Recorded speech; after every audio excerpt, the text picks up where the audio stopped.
Hi, welcome to this month's Orgone Continuum TV article, journal thingy, whatever.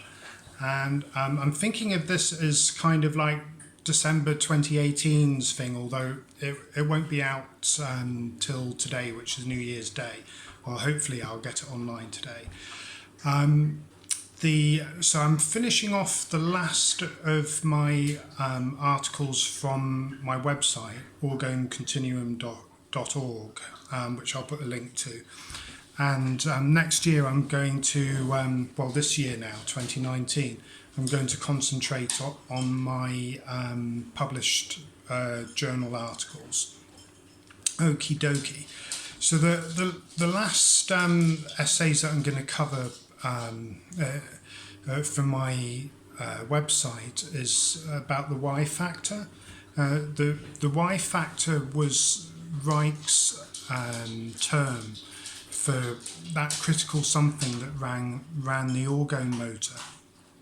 In about 1948, Ryk discovered a motor function through concentrating orgone in a Geiger counter tube. Essentially, a glass is very important to the future of orgonomy, because the orgone motor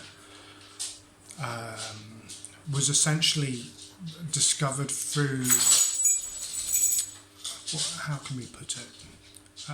A glass orgone accumulator, or a glass ORAC, because inside a Geiger counter, Ryk, for a long time, prior to 1948, for about 5 years or so, or even more, Ryk had been experimenting with radioactive substances and orgone in very small ways, building up to the big experiment in 1951, in January 1951, the Orgone experiment.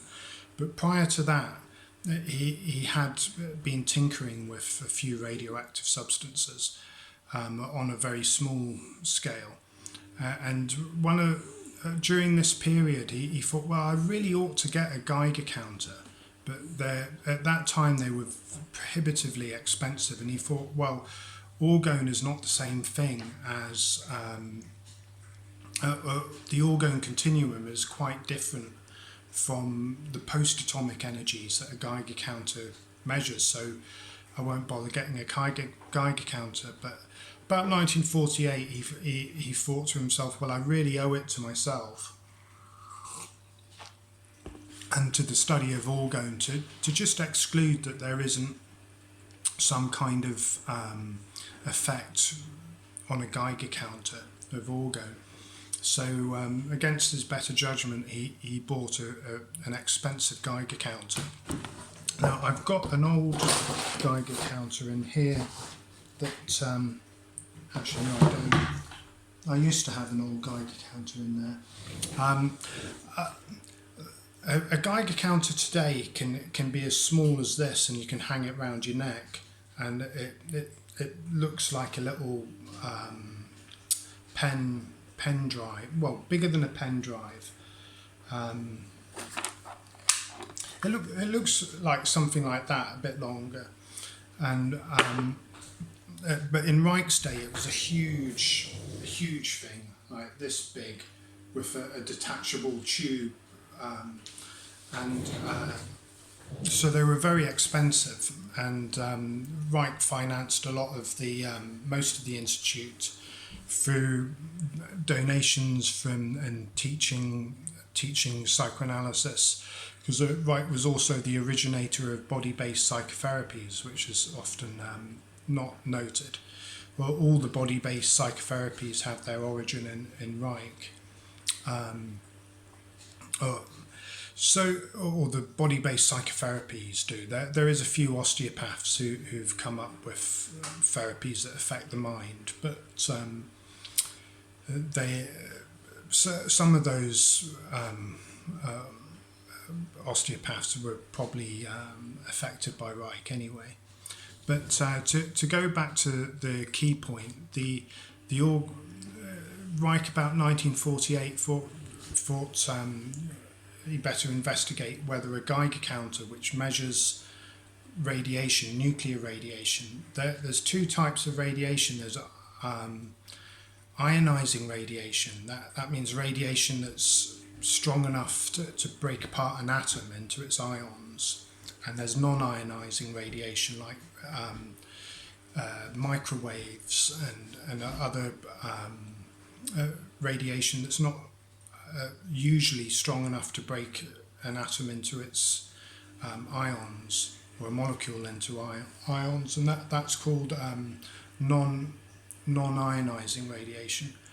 So Reich got the Geiger counter, and for a couple of weeks it didn't do anything when it, but after some time it soaked up enough orgone, and it started reacting very fast. And so Wright realised he had a motor function there, because he was expecting the Geiger counter to do nothing, and it did do nothing for quite a few weeks, but then it started behaving erratically and registering very high counts. But Reich at that time, it was a very strong anti-totalitarian, anti-fascist, and anti-communist, although he had been brought, he was part of the communist movement in Germany until they got the heebie-jeebies about his sex politics and teaching sort of sexual health to young Germans. That was very popular. That made the communists nervous that he was getting too popular. But anyway, by the 1940s, Reich could see that communism led to totalitarianism. So he was quite anti.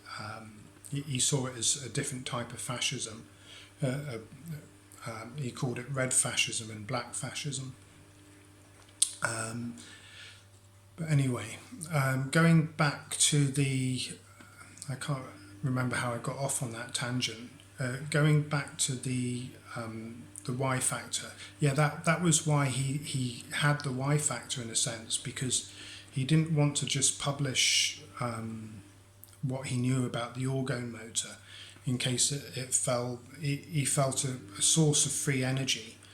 If it was used by a totalitarian society, wouldn't be good for the world. So he kind of threw out, in the cancer biography, Robert Maglione, in the Journal of Psychiatric Orgone Therapy, if you look at his articles there, I'll put a link to those. I'll just get some paper to make a note of the links I need to do.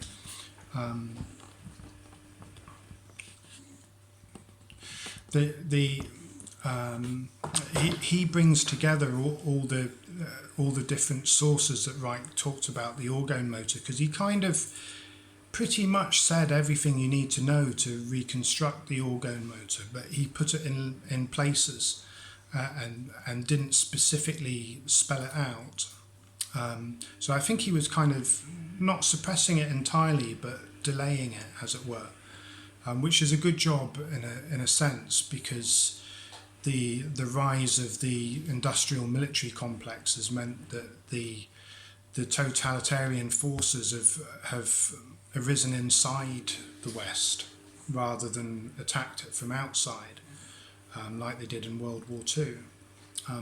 But at present, I think that's unclear. I think there's actually a civil war or there was a battle between different sides of the industrial military complex in the West, and that is still playing out. But to go back to the orgone motor, that's why Reich had this Y factor, and also to jump back to glass. So a glass cylinder is what counts the bombarding ions. So that's how a Geiger counter counts radiation. You've got an electrified filament inside a vacuum or a gas-filled tube, and supposedly the amount of ions that are thrown off particles by the radiation bombarding the tube. It gives you a count per minute. So the ions go into the tube, hit the electrified gas and the wire inside, and create a count rate. So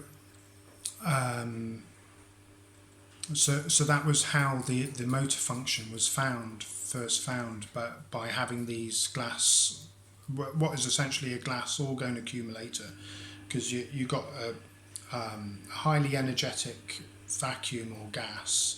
You've got glass, which is the organic component, and you've got metal in the inside, which is the metal component. Plus the electric current energizes the whole atmosphere. So it's like an energized orgone accumulator.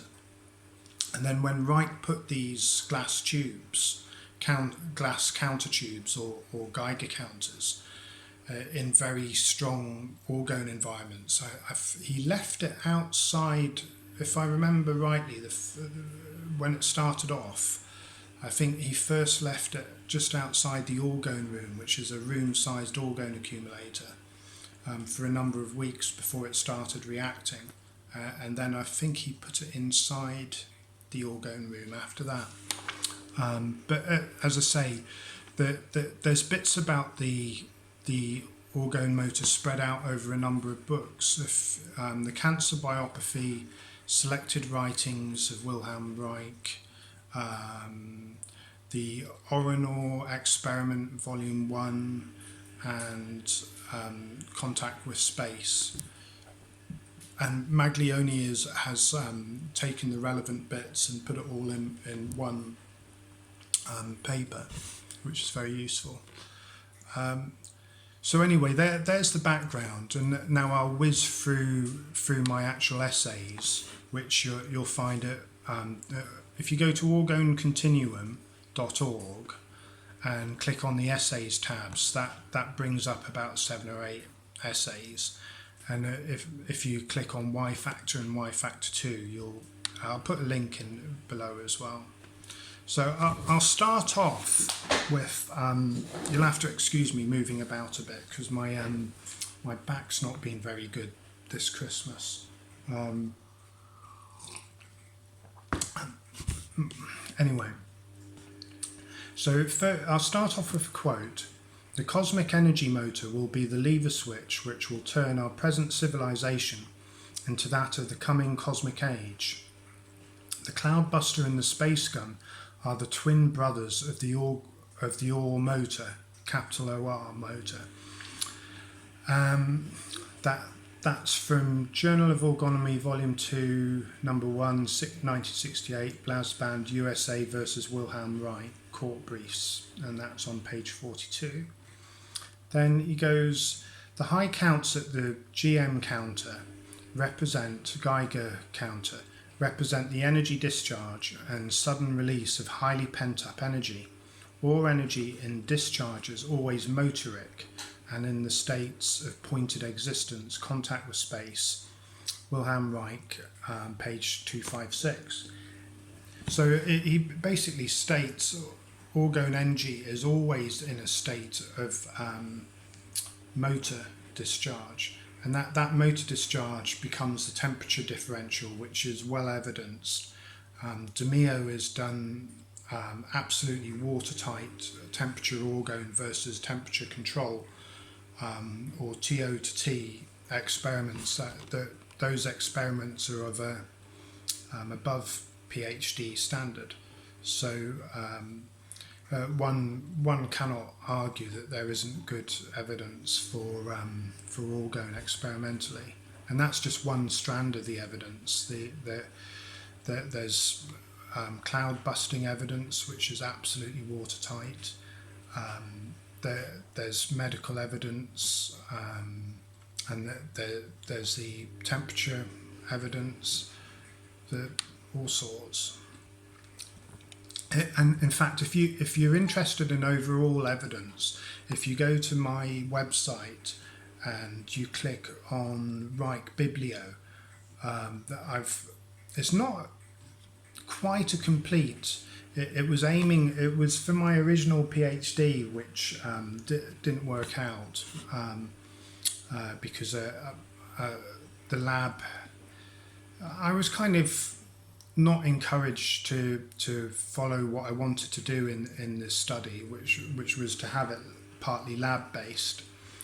But anyway, I got this this bibliography, annotated bibliography, was the fruit of the first kind of year of my of that work with my PhD at Bolton University, and it's an annotated bibliography of the post-Reich journals, so 1957 onwards, and it's got a couple of missing periods here and there, I think, for the Journal of Orgonomy in the late 90s, but it's pretty much got every major, particularly every major biophysical paper, and it's got a synopsis of what went on, and that's available for free.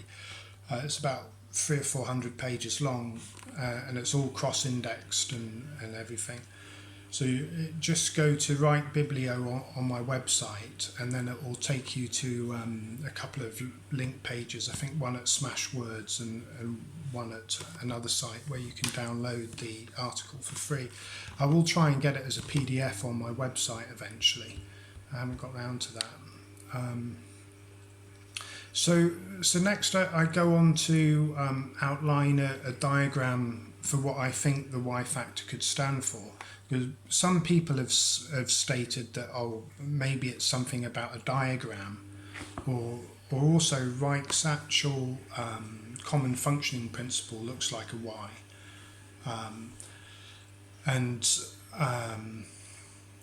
There is the way he says that the cloudbuster and the space gun. A space gun is a cloudbuster that's connected to a radioactive or post-radioactive material. So I've drawn a Y that mimics the way the organotic potential might move with both the cloudbuster. So with a cloudbuster, the organotic potential goes from low in the sky down to high where the cloudbuster is grounded in water. And with the space gun, you've got the opposite. You've got a very highly energetically charged substance connected to a cloudbuster, shooting energy up towards the sky. So you're going from low to high with the cloudbuster, and from high to low with the space gun. So that's kind of a Y.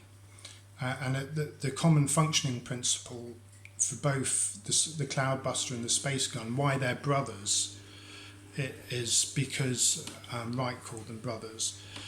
Why they're brothers is because the common functioning principle of both is the organotic potential, or the energy potential that orgone has, which works differently than other energy potentials because it's non-entropic. It goes from low to high. It's not a mechanical energy. So really, just to cut to the chase, both myself and Roberto Maglione, who've probably the two researchers who've looked into the Y factor and the Orinor and the orgone motor the most in recent years, but both of us have come to the same conclusion pretty much independently, which is that the Y factor is the same thing as the organotic potential. And in my essay, I note that Reich was very fond of abbreviations. ORAC, O-R-A-C, orgone accumulator, CFP, common functioning potential, common functioning principle, the Reich's dialectics, OP, organotic potential, OROR, organised, orgone-treated uranium, actually radium. So he loved. They're not acronyms, are they? it, it, what's the word for it? Anyway, he loved capitalized abbreviations, and I thought perhaps the Y factor is a reverse capitalization, because the organotic potential is what you need to get a motor function from, as Maglioni's pointed out, to get a motor function. Ordinarily, orgone is in a non-pointed state, or acquiescent state, or cloudy, as Wright called it. And then as you energize the orgone, it becomes pointed, or more particle-like and more active. And so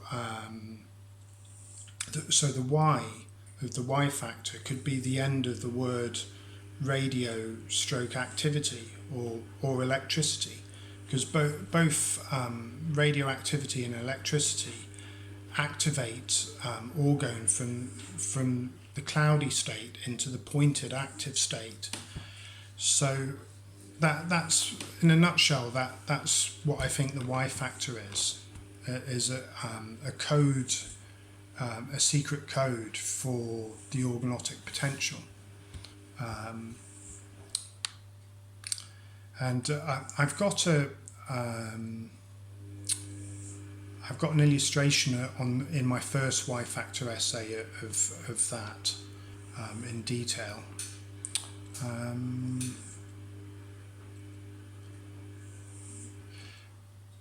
Right, I'll just read the first paragraph. I think there is a possible solution to the Y factor mystery, the component of Ryk's orgone motor, which has been secret for 70 years. I've condensed the information about the Y factor into the diagram above, but in more detail.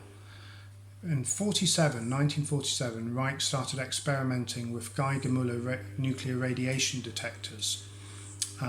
They showed no reaction to the ORAX or to the orgone darkroom. Then after the detectors had been soaked in orgone for some weeks, they started reacting strongly, stronger than if the GM counter were next to a nuclear reactor. He got like up to 10,000 counts per minute, I think, something ridiculous.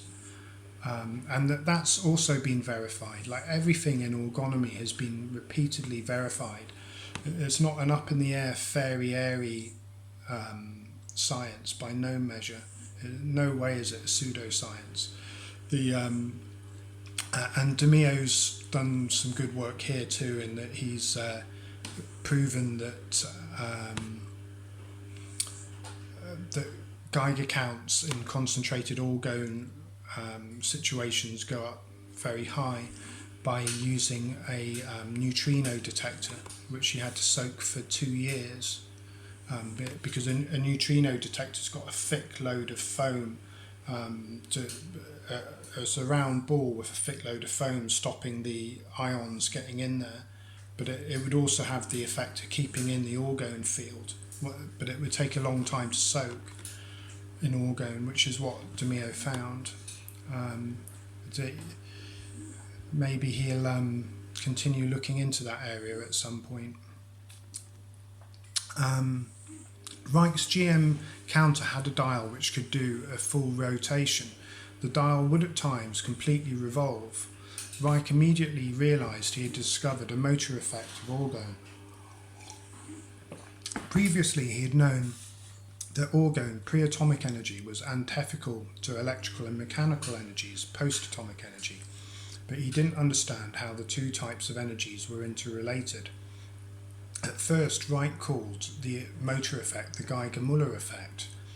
See the Geiger-Müller effect of Cosmic Orgone Energy Bulletin 1951, which I think is reproduced in, you could get that paper by buying the Orgone first report from the Wilhelm Reich Trust or Museum. Anyway, then I show a picture of a typical Geiger counter like the one Reich used from the 1940s. So Reich came to see the tube of the Geiger counter as a mini ORAC, which I've noted, And then he started to make his own vacuum tubes, which he called Rykor tubes, or vacuum orgone tubes, another abbreviation, which boosted the activity of the orgone still further. Actually, I'll read this one as well. Wright noted that mechanically minded scientists would have missed the motor effect. Wright, knowing that orgone works slowly, allowed time for the charges to accrue. Once the tubes were charged up, after some weeks, he connected an ordinary battery to a set of Rykor tubes, then to an ORAC, and finally to an electric motor. See bottom part of top diagram. The battery provided an initial half-volt stimulus to the orgone, not enough to run the 16-volt motor. The Rykor tubes and ORAC boosted the activity of the orgone still further. The orgone, when very excited and concentrated, spontaneously converts into electricity, turning a small electric rotary motor. The motor function is not in fact complicated. If the orgone was activated enough, the Rykor tubes could be removed. In fact, as Wright noted in his last published book, Contact with Space, all ORACs have a weak motor function already because they cause a spontaneous rise in temperature, which can be seen as moving particles. So I've mentioned that previously. Maglioni's study of the Ark of the Covenant and its similarity to Reich's ORAC and the legendary Shamir.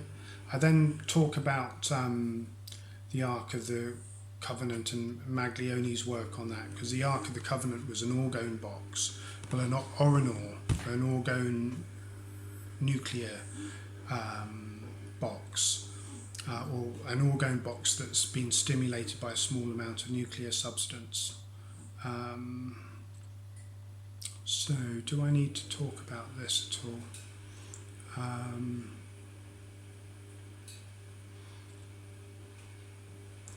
Well, only to the extent that, that there's a substance in that was thought in the ancient Judaic texts to stimulate the Ark of the Covenant into action, called Shamir, and the Shamir might be the same thing as Reich's Aurora, or organised uranium, or it might just be a radioactive substance. So I talk about that a little bit, because to get a motor function from orgone, you need very condensed orgone. So that's why glass is good, because it keeps the orgone in a small space. You need a very strong orgone field, a very condensed orgone field, and then you need to stimulate it. So either electricity or radioactive substance would produce a motor function. So some people think it might have been Reich's watch that he used to start the orgone motor, or a small battery. And that would correspond to my reverse acronym for the Y factor, radioactivity. And because Reich had a radium dial watch, and that might have been enough to stimulate the orgone to produce the motor function, or it might just have been a little half-volt battery that is magnified by the orgone field, or the half-volt stimulates the orgone field and creates the high reactions, because that's what the Geiger-Müller tube did. The orgone motor has already been evidenced by the high counts. I mean, in fact, DeMio actually reproduced an orgone motor, arguably, in his neutrino counter, because he produced an anomalously high count in a neutrino counter that was kept in an orgone room for 2 years. That kind of count, you'd have to sit right next to a full-size nuclear reactor to get those kinds of counts, and maybe even then you might not get counts that high. So that is moving ions. Moving ions are something that are doing work, so that is a motor function. You can call that a motor. I mean, people in sheds are recreating the motor function. So if you had a laboratory we already know where the motor function is. We can already see it. So it's just a case of scaling it up. It's not wouldn't be difficult for any well-funded laboratory to scale that up, because we can already see the motor function inside what is a glass orgone accumulator. So in the original Geiger counters, you've got an electric current going through the middle, so it's a stimulated, concentrated, compressed orgone field. So I then go on to talk about various things in more detail, about TO to T, temperature orgone, about the different radioactive substances Rykor had in his laboratory.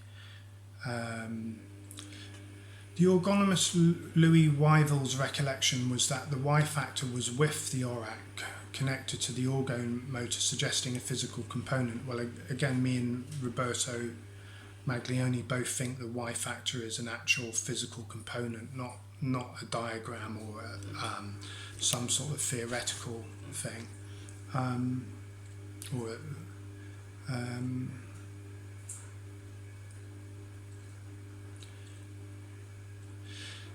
I'll just finish off this bit by saying, by reading the postscripts.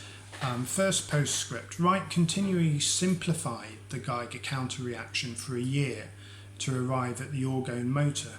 The vacuum orgone tubes are simplified versions of the Geiger tubes.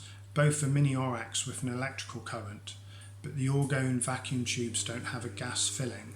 The essential aspect is simply orgone charge activated by electricity. I won't read the rest. Wright called the orgone motor dirty at first, which again indicates to me that radioactivity might be involved, although electricity from an ordinary source can also initiate a weak motor function. Second postscript, the Aurore, Reich's post-radioactive substance, and Shamir, the Judaic substance that stimulated the Ark of the Covenant. Comparison in the above post is not quite as simple as I've indicated. Aurore is in a kind of post-radioactive phase, and as such the Aurore may be quite different in nature to untreated radium in its reaction to orgone. Aurore may not be as useful as an excitant of orgone as untreated radium in Maglione's view. The Aurore might correspond more closely to later stage Shamir in its activity. Well, going into a bit of detail there, because both Aurore, there's a continuum where when you start off with raw radioactive substance and you end up with Aurore, there's a process that substance has gone through, and it's not the same at all points in that process, and the same might be true of Shamir, but that's getting into a bit more detail than I want to here. So I'll just briefly go into Y factor 2 from my website, and I start off with a simple diagram with the y-axis here of activity and the x-axis here of orgone charge. So the more activity is induced in the orgone, the stronger effect you get.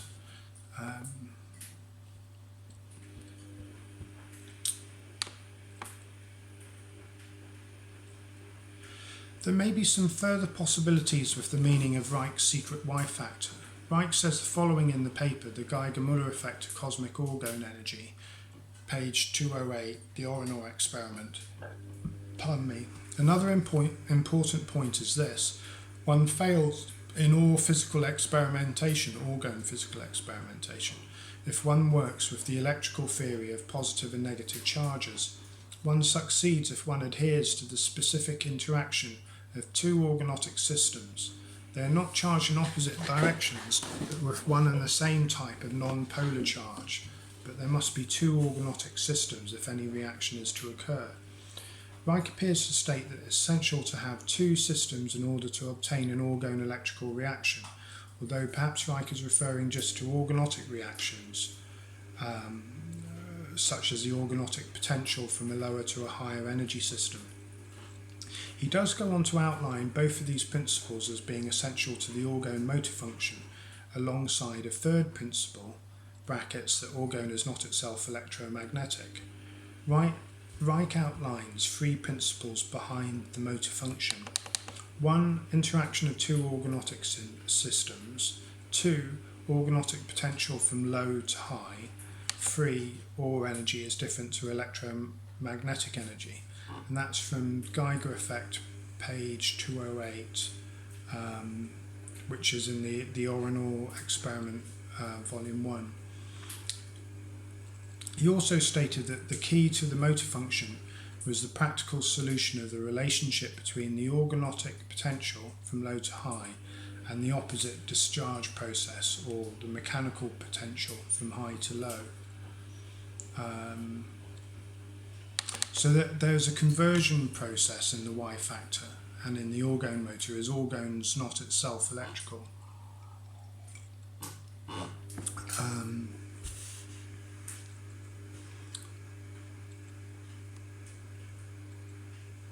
Right, we've already covered most of that. Actually, I'll read this out because it is a good clarification. Wright discovered the orgone to electrical effect by using an orgone charged gas-filled tube, essentially a glass, gas and metal cylindrical orgone accumulator, or ORAC, and also the glass tubes in those days. I mean, today you've got a little plastic thing with a little miniature tube inside it, but in those days you had a large metal tube with that was kept in like a metal container, so it was much more like an ORAC in the 1940s than it is now. A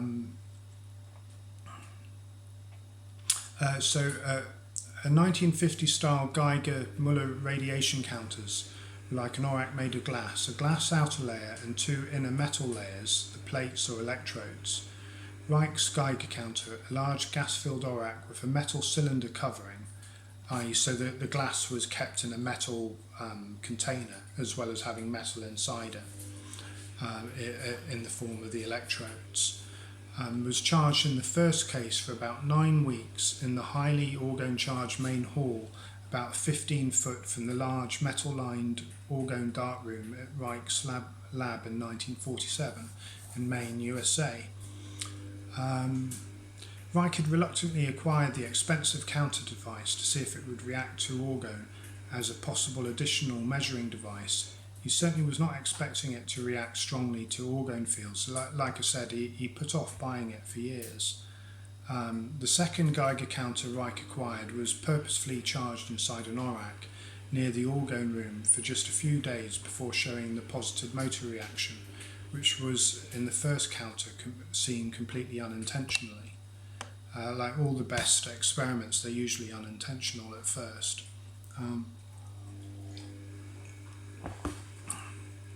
Reich was using a glass and metal ORAC which had an electric current running through it when the device was switched on to make readings. The glass and metal ORAC counter tube had been previously charged by a second strong ORAC or by the metal cylinder casing in orgone room nearby. The first Geiger counter was battery fed, the second used a line voltage. As discussed, the Geiger tube was first soaked in orgone by being placed near to or inside a bigger accumulator. Then the counter tube had an electric current pass through it once it previously reached a high orgone charge. Thus the Wright orgone motor, which was developed from the Geiger counter effect, may also need two organotic systems, the orgone tube and the surrounding orgone field. It also perhaps needs an initiating stimulus, electrical current for example, the half-volt battery Reich may have used to initiate the orgone motor effect, which he then disconnected whilst the motor still ran, according to the witnesses at the Orgone conference of 1948. The battery and perhaps the motor itself could also be considered separate organotic systems. Wright went on to develop his own glass and metal ORACs, which were vacuum rather than gas-filled, Rykor tubes. They were used with the orgone motor. So then I've got a a picture of a Rykor vacuum tube, diagram rather, then a picture of a glass Geiger counter tube. I believe glass-based ORACs might be an essential aspect of getting a high level of conversion from organotic to electrical energy due to the possibly stronger compression of the orgone energy inside them compared to traditional ORACs. And then I talk about electrical charge in ORACs, and I discuss Maglione and Ferrari's paper at the Journal of Psychiatric Orgone Therapy. There's a link there.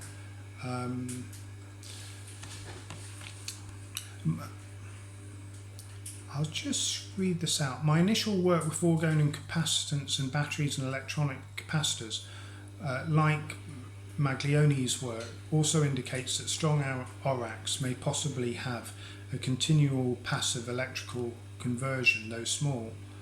There does appear to be a small continual organotic to electrical conversion, but this is probably not how Ryk's orgone motor worked. It appears to me now that the arrangement Ryk employed that led to a motor force arising from the orgone units could be considered more an amplifier of electricity.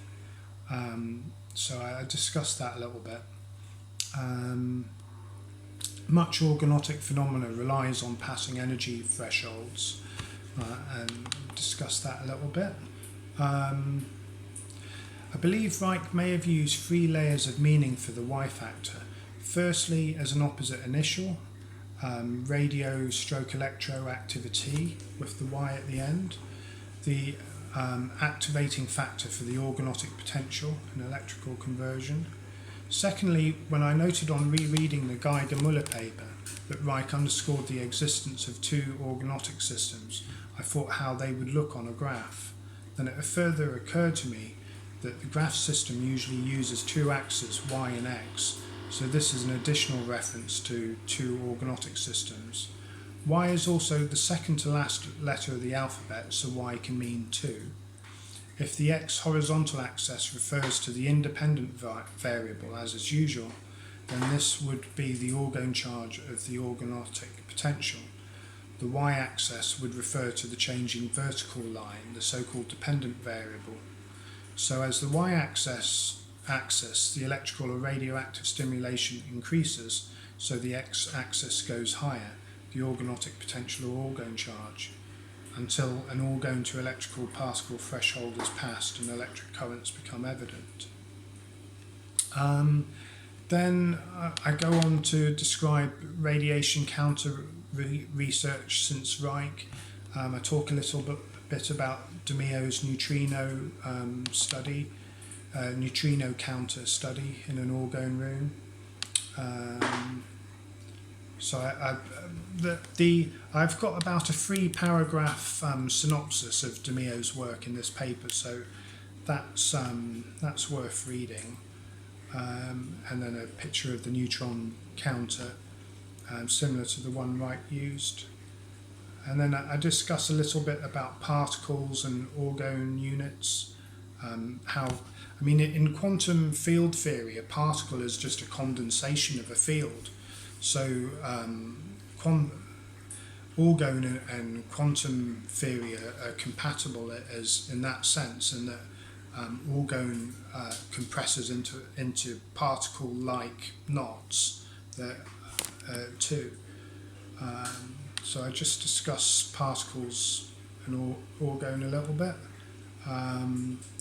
Then I talk about how there's magnetic changes around ORACs. And around my particularly strong ORAC.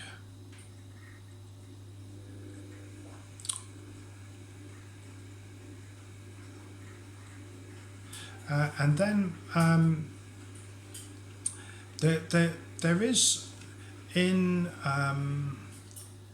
the Orgone first report, there is an outline of an electrical circuit that for transformation of orgone into electricity, and it's on page 260 of the Orgone first report. Actually, I'll read this out. It's only short. Wright did actually specify the exact part of the electronic circuit of the Geiger-Müller counter in which the orgone transforms into electricity. I must say I don't actually understand this properly, but I'm relaying it as best I can. He only mentions it once as the transforming circuit in the Rykor tube section of Orgone at first report, so it is easy to overlook. Quotations. Question: could organismic ore energy activate the impulse recorder of the Geiger counter? Experiment: we attach a dry cell battery for the purpose of isolation only to the grid of the extension amplifier and touch the battery with our hand. Answer: yes, the recorder needle starts rotating as soon as we touch the battery or the grid wire directly. We have obtained for the first time transformation of ore energy into electromagnetic energy. Page 260, Orgone first report. Wright, so that's the end of the quotation. Wright also unknowingly repeats a Henry Moray type of energy device setup on page 262, where he uses an aerial attached to the electronic grid amplifier of the Geiger counter and thus acquires high counts without an orgone accumulator.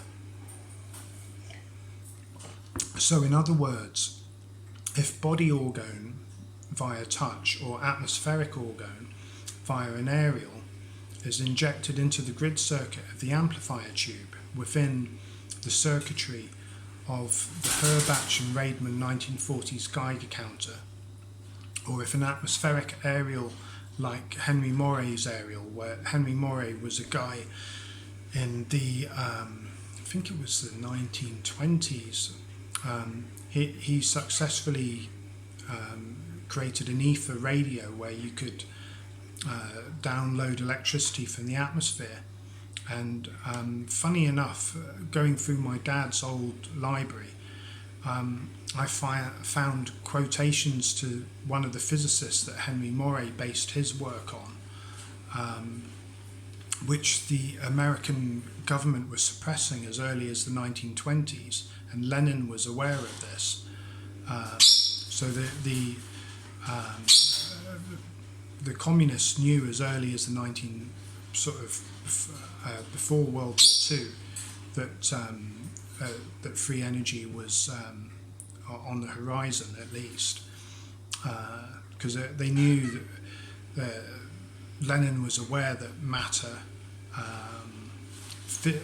as particles wasn't the basis of the physical universe, and the Henry Moray had an orgone radio with a huge antenna that went upwards and a huge grounding antenna, and with a radioactive component inside the radio, he managed to download electricity from the atmosphere, which was verified by multiple lawyers and doctors and people, and it was completely suppressed. And even one of the books that Moray used to develop his radio was suppressed, taken out of all the public libraries and stuff. And it's that book that was suppressed that Lenin quotes because my dad was an old Marxist, and I sort of just took it randomly because he can't use it himself now, but I've got some of his books in my own collection. So that's just talking about how that section references. Actually, I'll read that last thing out again. So in other words, if body orgone via touch or atmospheric orgone via an aerial is injected into the grid circuit of the amplifier tube within the circuitry of the type of Geiger counter Wright used, which was a Herbach and Raidman 1940s model, or if an atmospheric aerial, like a Moray aerial, is attached to the grid electronic wire, then about 3,000 counts per minute was obtained, or an equivalence of 10 to 70 volts in Wright's experimentation.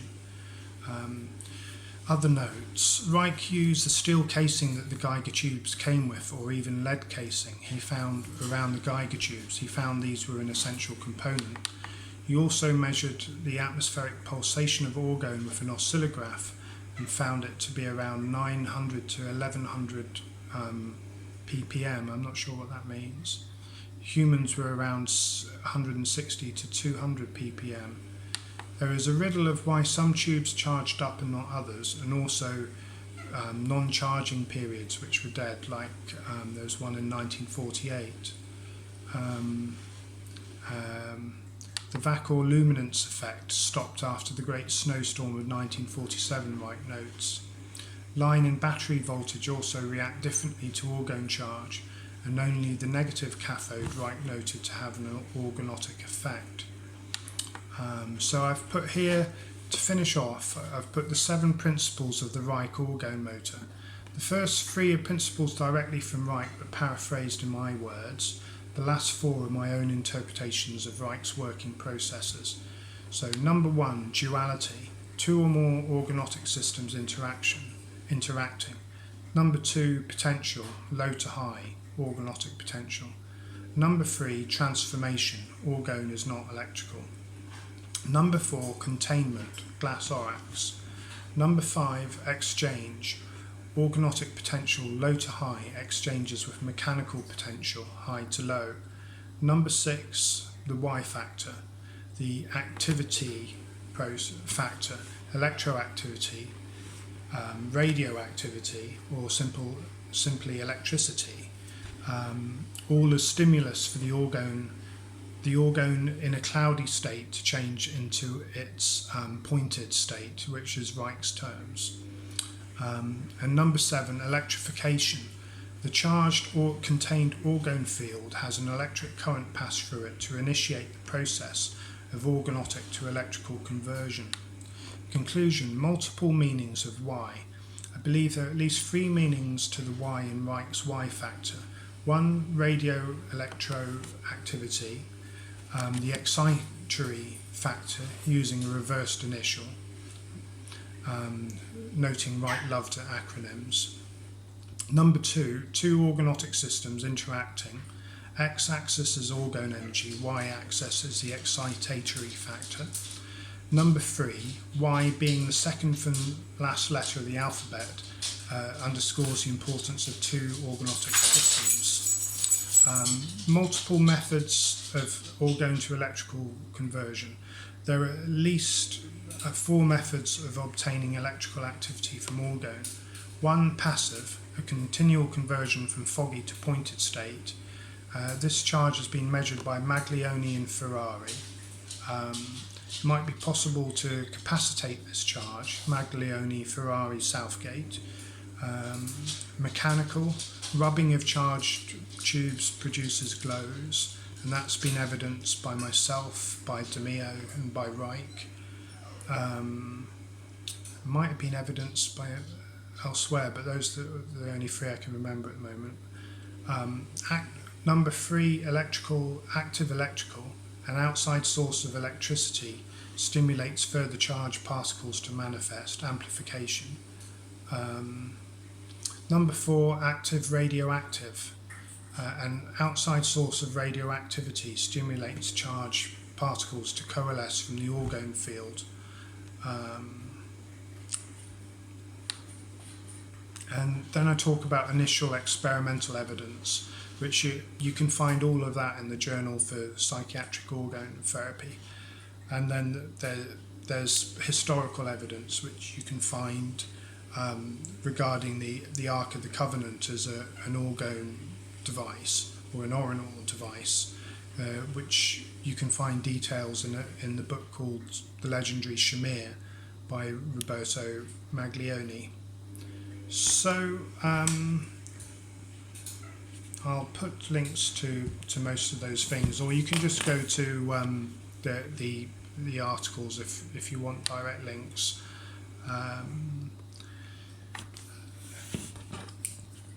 I'll put a link to the neutrino stuff below as well. So there you have it. I shall wrap up now. I was thinking this last one of the series from my website would be a bit quicker, but it's turned out to be about the same length, just under an hour. So hopefully I'll get this uploaded today, and hope you have a good month, and I look forward to speaking to you in 2019 and chatting about my published papers. So all best for now, and goodbye for now. Cheers.